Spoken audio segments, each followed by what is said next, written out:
नमस्कार, मैं doctor Deepak Kumar Saket hospital Jamshedpur में कंसल्टेंट नेफ्रोलॉजिस्ट हूँ। और मैं आज बातें करूँगा पिडल एडिमा के बारे में। तो सबसे पहले हम बात करते हैं कि पिडल एडिमा क्या होता है।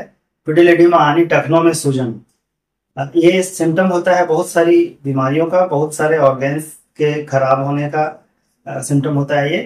तो कौन कौन से अंग खराब होने से इस तरह के लक्षण आते हैं?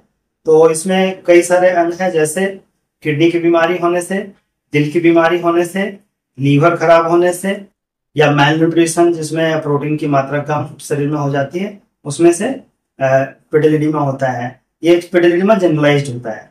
कुछ लोकलाइज्ड पिडल एडिमा भी होते हैं जो किसी पार्टिकुलर अंग में होता है, जैसे एक पैर में हो सकता है या पैर के निचले भाग में सिर्फ एक पैर में हो सकता है। तो उस तरह के एडिमा के कारण अलग होते हैं।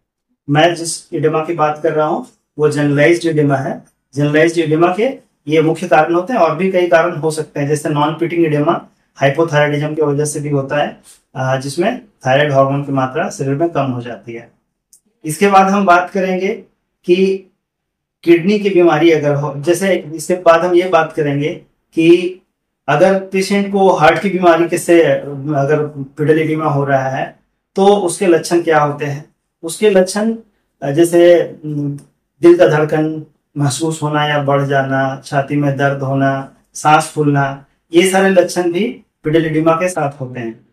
किडनी की बीमारी से अगर पिडल एडिमा होता है तो इसके लक्षण एडिमा के अलावा और लक्षण हो सकते हैं, जैसे पेशाब में झाग आना, भूख कम लगना, मतली आना। ये डिपेंड करता है कि कौन से स्टेज में किडनी की बीमारी है, उस पर डिपेंड करता है। उसके बाद अगर लीवर की बीमारी की वजह से होता है तो इसमें शरीर पतला हो जाता है, पेट में भी पानी भर सकता है। तो इस तरह से हर बीमारी के हिसाब से सूजन के साथ साथ पिडल एडिमा के साथ साथ और भी लक्षण आ सकते हैं। उसके बाद हम बात करेंगे कि किडनी के बीमारी में जो पैरों में सूजन होता है उसका कारण क्या होता है। तो जैसे हमारे शरीर में जो पानी होता है या फ्लूइड होता है या तरल पदार्थ होता है, वो दो कंपार्टमेंट में होता है। एक है जो रक्त वाहिकाओं में होता है और दूसरा जो उसके बाहर होता है। तो जब रक्त वाहिकाओं के बाहर जो तरल पदार्थ है वो जब बढ़ जाता है तो वही एडिमा का रूप धारण कर लेता है। इसका कारण होता है कि जैसे एक हमारे रक्त वाहिकाओं में होता है हाइड्रोस्टेटिक प्रेशर, वो उस रक्त वाहिका के अंदर के प्रेशर पर निर्भर करता है, और उससे जो रक्त वाहिकाओं में जो तरल पदार्थ होता है वो बाहर की तरफ आने की कोशिश करता है उसके बढ़ने से। और एक होता है ओंकोटिक प्रेशर, जो उसमें एल्बुमिन और दूसरे प्रोटीन की मात्रा पर निर्भर करता है। तो अगर ओंकोटिक प्रेशर रक्त वाहिकाओं में अच्छा होता है तो वो फ्लूइड को, तरल पदार्थ को अंदर की तरफ खींचता है। अब इसी में इम्बैलेंस होने की वजह से अगर किसी का हाइड्रोस्टैटिक प्रेशर बढ़ गया इसमें रक्त वाहिकाओं में, या फिर ओंकोटिक प्रेशर कम हो गया, तो उसकी वजह से तरल पदार्थ बाहर की तरफ ज्यादा जमा होने लगते हैं, जिसकी वजह से एडिमा होता है। उसके बाद हम बात करेंगे कि अगर ऐसा होता है कि किन्हीं का शरीर में इस तरह का लक्षण दिखता है कि उनको पिडल एडिमा हो रहा है, टखनों में सूजन हो रहा है, तो उन्हें क्या करना चाहिए? उन्हें जनरल फिजिशियन से चेकअप कराना चाहिए। वो देखेंगे कि कौन सा अंग मुख्यतः इसमें इन्वॉल्व है। जो भी अंग इन्वॉल्व है उसके हिसाब से वो इलाज करेंगे और फिर या फिर किसी कंसर्न स्पेशलिस्ट के पास भेजेंगे। तो ये एक प्रोसेस होता है। अब इसमें जैसे अगर मान लीजिए आपको किडनी के रोग के वजह से अगर पैरों में सूजन है, तो आप किस तरह से उसको बेहतर कर सकते हैं। जैसे प्रारंभिक जांच के बारे में थोड़ा बताते हैं आपको कि इसमें पेशाब की जांच की जाती है, यूरिन रूटीन माइक्रोस्कोपी, ये पहला बहुत बेसिक जांच है। इसके अलावा जो जांच होता है 24 आवर यूरिन एल्बुमिन, 24 आवर में यूरिन में कितना एल्बुमिन निकल रहा है। या फिर इसके अल्टरनेटिव हैं, जैसे spot urine albumin creatinine ratio, जो तुरंत यूरिन का सैंपल देके तुरंत लिया जाता है, उसमें 24 घंटे की यूरिन की जरूरत नहीं होती है।